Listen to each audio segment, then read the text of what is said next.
The solicitor's face went white when he saw the papers Grace handed him. "Mr. Thompson," he stammered, "these signatures, they're not yours, but they've been legally binding for 14 years. I stared at the documents transferring half my assets to Grace's name. Every signature looked exactly like mine. Perfect forgeries. Or were they? Welcome. This is Voice of Deborah, and if you're joining us for the first time, please hit the subscribe button. My name is Frederick Thompson. I'm 61 years old. What I'm about to tell you happened 2 years ago, but the seeds were planted 33 years earlier, in 1989, when I married Grace. We met at a church function in Manchester. She was 22, I was 28. She had the kind of beauty that doesn't announce itself. Quiet, settled, the kind that grows on you. Her family was modest. Her father was a retired postal worker. Her mother worked at a care home in Mosside. My family had more.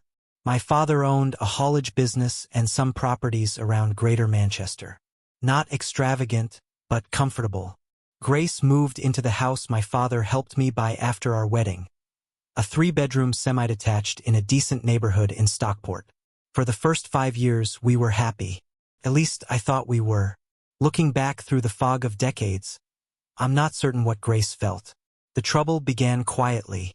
After 3 years of marriage, Grace hadn't conceived. We went to hospital together. The tests came back. The doctor explained that my sperm count was extremely low. Not impossible, but natural conception would be unlikely. Grace sat beside me and squeezed my hand. She said nothing on the drive home.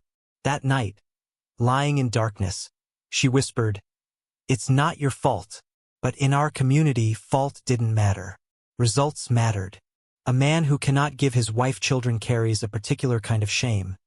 One that follows him into every family gathering, every church service, every conversation about grandchildren and legacy. My mother was the first to suggest it. 6 months after the diagnosis, she came to our house with my 2 aunts. They sat Grace at the kitchen table whilst I listened from the corridor. "A man needs children," my mother said. "Frederick needs children. If you cannot give him this, you must understand, he has options." They weren't talking about divorce. They were talking about a second wife. Grace came to me that evening, her eyes dry but red-rimmed. "If you want to marry someone else," she said, "I'll accept it. I don't want to stand in your way." I should have refused immediately, should have told her she was enough. But I didn't. I said, "Let me think about it." That hesitation, those 5 words, changed everything. For 2 years, we lived in strange limbo. Grace withdrew, not dramatically, but gradually. She still cooked, still cleaned, still attended church with me. But the warmth between us cooled to something polite and distant. We became flatmates who shared a bed. My family increased the pressure. My father, who rarely involved himself in such matters, pulled me aside one Sunday. "You're 35 years old," he said. "Your mother and I won't be here forever. Who will carry our name?" In 1996, I married my second wife, Comfort. She was 26, originally from a village back home but living in Leeds. Pretty, eager to please, from a large family. 7 siblings, all healthy. The traditional wedding was bigger than my first.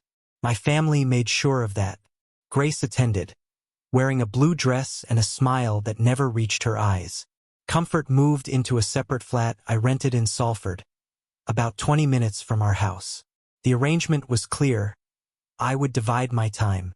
3 days with Grace, 3 days with Comfort, Sundays alternating. Within 8 months, Comfort was pregnant.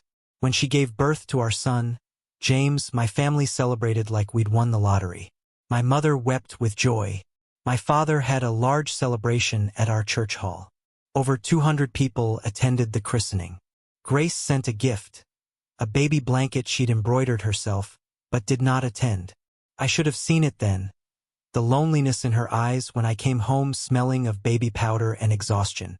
But I was too busy being a father, too caught up in the relief of having finally proved myself. Comfort gave me 3 more children over the next 6 years. James, then Sarah, then the twins Michael and Matthew. My house became loud with children's voices, but they were never Grace's children. They called Comfort Mummy and Grace. On the rare occasions they saw her, Auntie. Grace never complained. She never fought with Comfort. She never demanded I spend more time with her.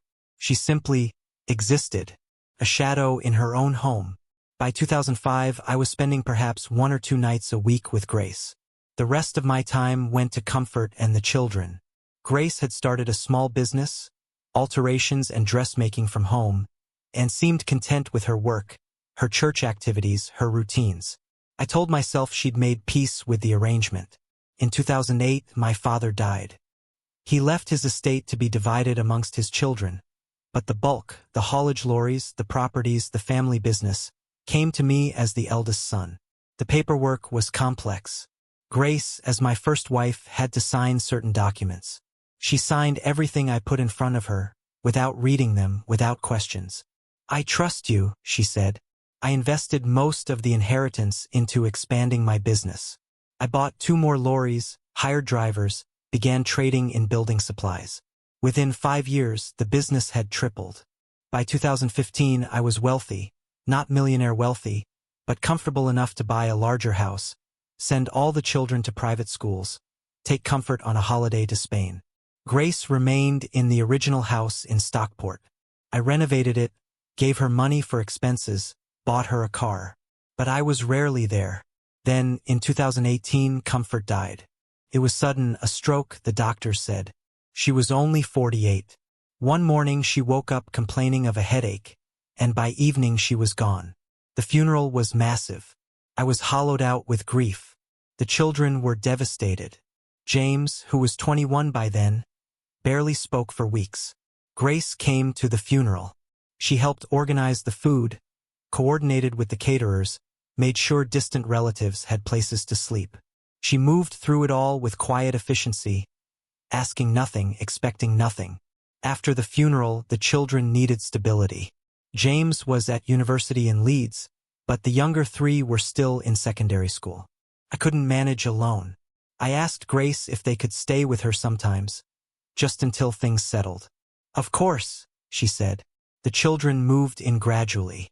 First for weekends, then for weeks at a time. Grace cooked for them, helped with homework, attended parent meetings. She never tried to replace their mother, but she was there. Steady, reliable, patient. I was grateful but still distant. I buried myself in work, traveling frequently for business between Manchester, Birmingham, and London, spending long hours at the warehouse. In 2020, Grace's mother fell ill.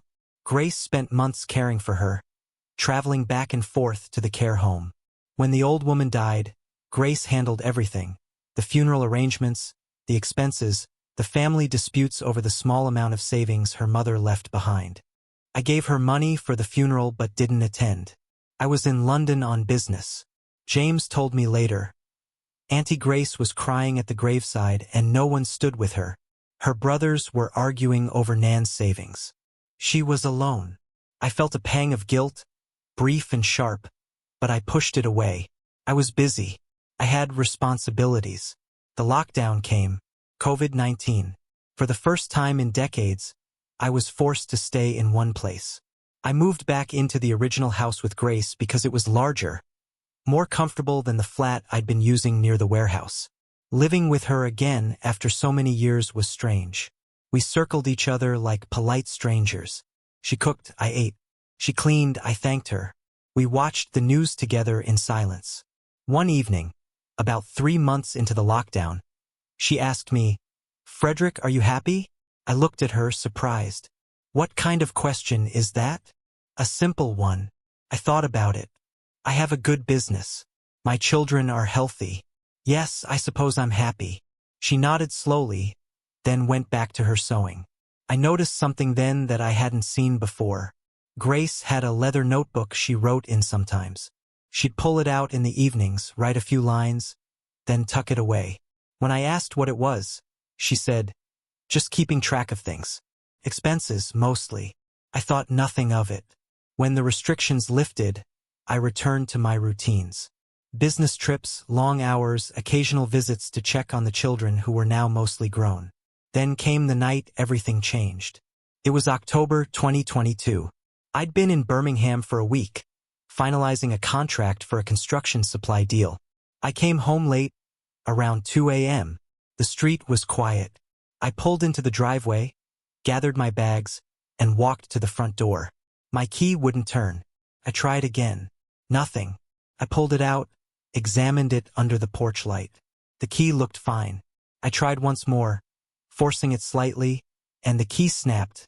The top half broke off inside the lock. I stood there, confused and irritated. I knocked. No answer. I knocked louder. Nothing. I walked round to the side window, the one that faced the dining room. The curtains were partially open. What I saw stopped me cold. Grace sat at the dining table. Her younger brother, David, a man I'd always considered lazy and unreliable, sat across from her. Between them were stacks of cash. Not small stacks. Thick bundles, the kind wrapped in bank bands. They were counting it. My mind raced. Where had that money come from? We kept household cash, yes, but nothing like this. I watched as David wrote something in a ledger, and Grace nodded, checking figures in that leather notebook of hers. I knocked on the window. They both looked up, startled. Grace's face went pale. She stood, said something to David, and they quickly gathered the money, shoving it into a bag. I went back to the front door and knocked harder, shouting now, "Grace, open the door." Minutes passed. Finally, the door opened a crack. Grace stood there, her face composed but her eyes wary.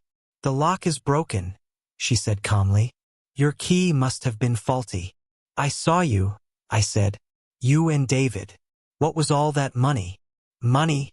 Don't lie to me, Grace." I saw the cash on the table. She looked at me for a long moment. "You're tired from your trip. Maybe you should go to a hotel tonight.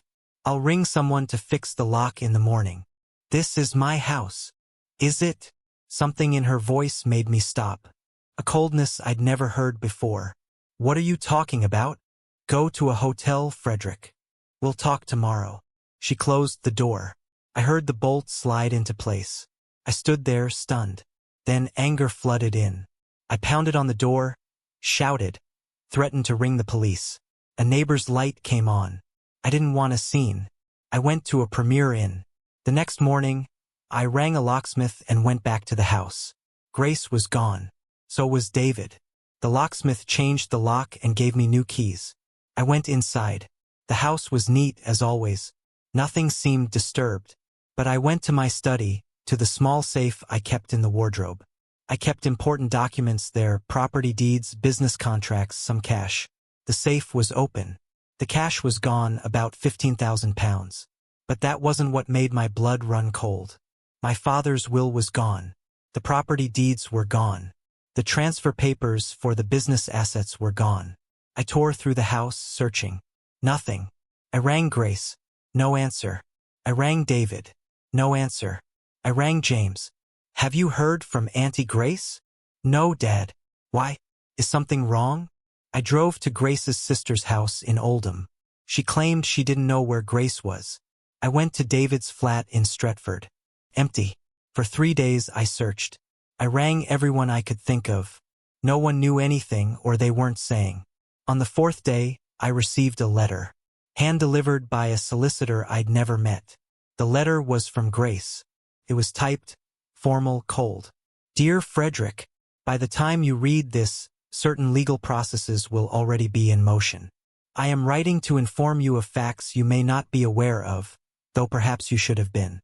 In 2008, when your father passed away, you asked me to sign documents related to the inheritance. I signed them because I trusted you. What you did not tell me, what perhaps you did not know yourself, was that I had been signing many documents over the years. Do you remember all those papers you brought home from your solicitor? The ones you asked me to witness, to co-sign, to approve? You were always so busy, Frederick. You'd come home with stacks of documents, tell me to sign here, here, and here. You said it was routine. Legal requirements. Tax purposes. I trusted you. But I also kept records. Every document. Every signature. Every date. That notebook you saw me writing in during lockdown? I've been keeping it for 14 years. Every paper you asked me to sign. Every transaction that passed through our joint accounts. Every asset acquired using jointly held capital. What you didn't know is that in 2009, a year after your father died, you asked me to co-sign loan documents for the business expansion. Then in 2011, property transfer documents. In 2013, investment agreements. Each time you said it was routine. Each time I signed. Each time I also kept a copy. 3 years ago, I consulted a solicitor. I wanted to understand what I'd been signing all those years. What I learned was that I wasn't just a witness. I was a co-owner, a partner in nearly every major asset acquisition you'd made since 2008. The business you built on loans we both signed for. The properties you bought, purchased through joint investments. The expansion capital, sourced through assets in both our names. I have filed for a legal separation of assets under UK family law. I am claiming what is legally mine, and the records show that amounts to 53% of everything acquired since 2008. Not half, 53%. Because whilst you were busy building your empire, I was quietly ensuring that my signatures, my approvals, my legal stake in everything you did was properly documented. You never read the fine print, Frederick. You just told me where to sign and I signed. But I read every word. The money you saw was my savings. Money I've been setting aside from the allowances you gave me, from my dressmaking business, from careful management over decades. But it's also the beginning of my legal fund. David has been helping me organize my financial records. He's actually quite good with numbers. You never bothered to find out. The documents I took from your safe are now with my solicitor. They prove everything. They prove that whilst you were treating me like furniture, I was building a legal case that's absolutely airtight. I am not doing this out of revenge. I am doing this because I deserve to live the rest of my life with dignity and security, not as a ghost in someone else's story. You may contest this. You may fight, but the law is clear, and I have 14 years of meticulous records. I do not expect you to understand, but I thought you deserved to know. Grace. I read the letter 3 times. My hands shook. I rang my solicitor immediately. We went through everything, the history, the documents I could remember signing, the laws. I need to see the papers she's claiming to have, he said. Grace's solicitor sent them over that afternoon. There were hundreds of pages. Documents I'd completely forgotten about.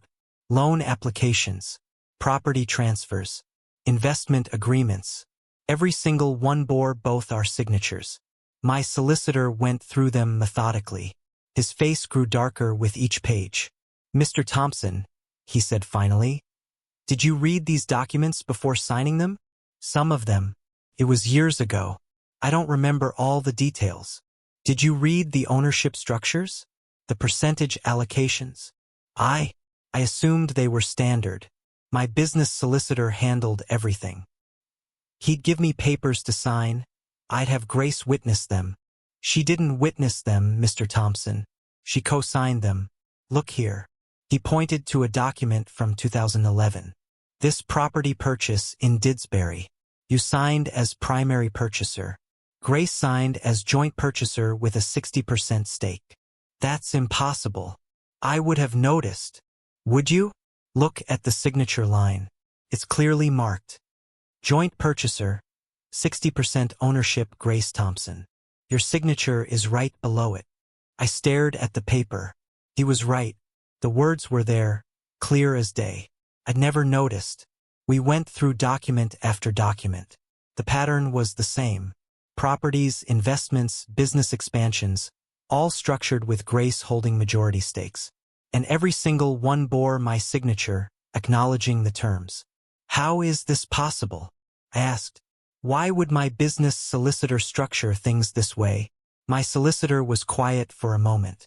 Then he said, Mr. Thompson, who was your business solicitor in 2008? A man named Peter Harrison. He handled my father's estate and then continued with my business affairs. Is he still your solicitor? No. He retired in 2016. Moved to Spain, I think. I switched to a different firm after that. Do you have contact information for him? Took me 2 days to track down Harrison. He was 73 now, living quietly in Marbella. I rang him. He remembered me immediately. "Frederick," he said. "It's been years. How's the family?" I didn't waste time with pleasantries. I described the documents. There was a long pause. Then he sighed. "Ah," he said softly. "I wondered when this would come." "What do you mean?" "Your wife came to me in 2009. Alone. She asked me about her legal rights, about asset protection, about how to ensure she wouldn't be left with nothing if things went wrong." My stomach dropped. "What did you tell her?" I told her the truth.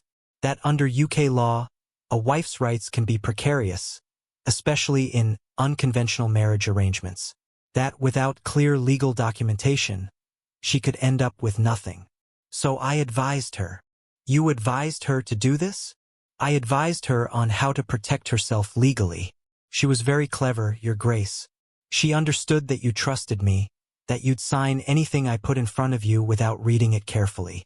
So we came to an arrangement." "An arrangement?" "I would structure your business transactions in a way that protected her interests. In exchange, she paid me a percentage. Not much, she didn't have much, but enough to make it worth my time. And Frederick, everything I did was completely legal. Every document clearly stated the ownership structures. You signed them. You just never read them."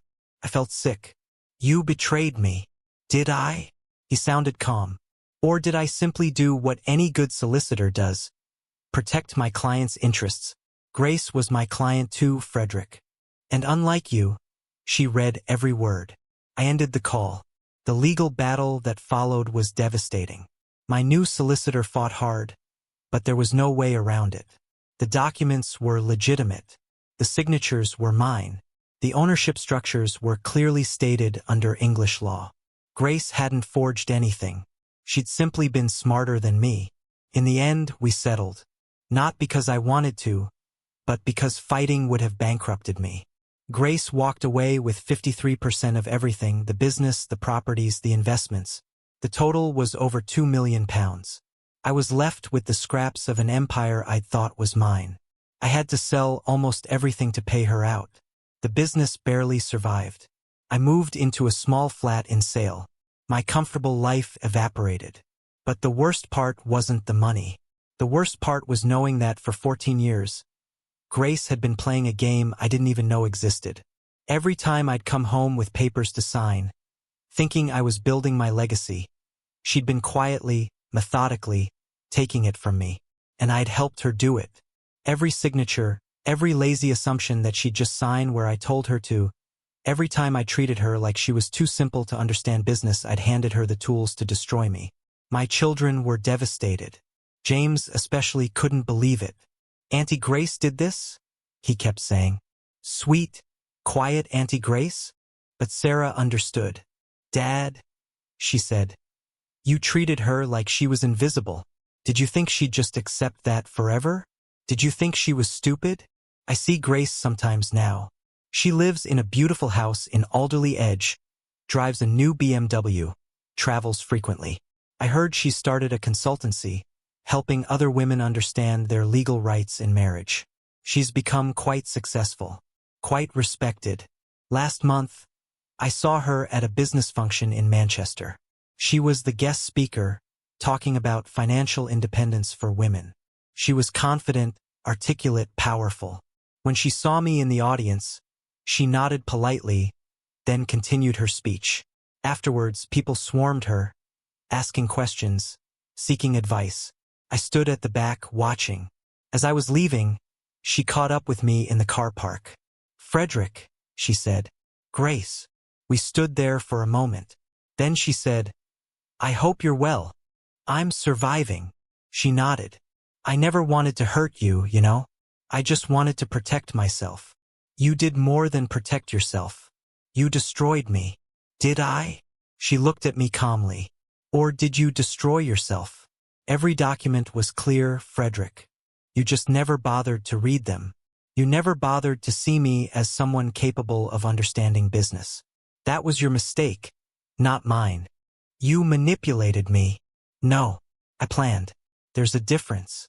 You manipulated me for years, treating me like a servant, like furniture, like I was too simple to matter. I just learned from you. She walked to her car, then turned back. You know what the saddest part is, Frederick? If you treated me like a partner instead of a placeholder, we could have built something amazing together. You had the vision. I had the patience and attention to detail. We could have been extraordinary. But you chose comfort. You chose to make me invisible. So I made myself valuable in the only way left to me. I became a silent partner in your empire. And when the time came, I claimed what was legally mine. Every signature was yours, Frederick. Every decision was yours. I just made sure I was protected. You can't blame me for being smarter than you expected. She drove away, leaving me standing in the car park. I'm 61 now. I live in a small flat in Sale. My business limps along, a shadow of what it was. My children are polite but distant. James barely speaks to me. He's closer to Grace now. She helped fund his master's degree. I think about those years often. All those papers I signed without reading. All those times I assumed Grace was too simple, too trusting, too grateful to question anything. She was never any of those things. She was patient. She was strategic. She was waiting. 3 weeks ago, I received a package. No return address. Inside was that leather notebook, the one Grace had kept for 14 years. Page after page of meticulous records. Every document I'd asked her to sign. Every property purchased. Every investment made. Every percentage carefully noted. On the first page, in her careful handwriting, a record of everything I built whilst you thought I wasn't paying attention. On the last page, thank you for teaching me that in this world, the one who reads the fine print survives, and the one who doesn't loses everything. I keep the notebook now. I look through it sometimes, seeing the pattern I missed for so many years, seeing how carefully she documented everything, how patiently she waited, how thoroughly she protected herself. I was the one who taught her not to trust.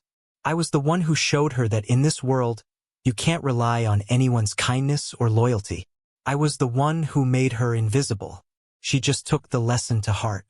I do not tell you this story for sympathy. I do not tell it for judgment. I tell it because somewhere, there may be a man like I was, thinking his wife is too simple to understand business, too trusting to protect herself, too grateful to demand respect. Let me tell you something. The person you underestimate is the most dangerous person in your life. Grace didn't forge documents. She didn't break any laws. She simply read what I didn't, understood what I ignored, and waited for the right moment. And when that moment came, I had no defense. Because every weapon she used, I'd handed to her myself. If you're hearing this and you see yourself in my story, if you have a wife you've underestimated, a partner you've dismissed, a woman you think is too simple to threaten you, let me ask you something. Are you reading the papers you're signing? Do you know what your wife is doing whilst you think she's not paying attention? Are you certain the empire you're building is actually yours? I thought I knew the answers. I was wrong. Thank you for listening. This is Voice of Deborah. If this story made you think, please share it with someone who needs to hear it. And if you're new here, hit that subscribe button. The person you underestimate today might be the one holding all the cards tomorrow. Don't assume. Don't dismiss. And for God's sake, read the fine print. Because the wife you think is too simple to understand might be the smartest person in the room. And by the time you realize it, everything you built will already be hers.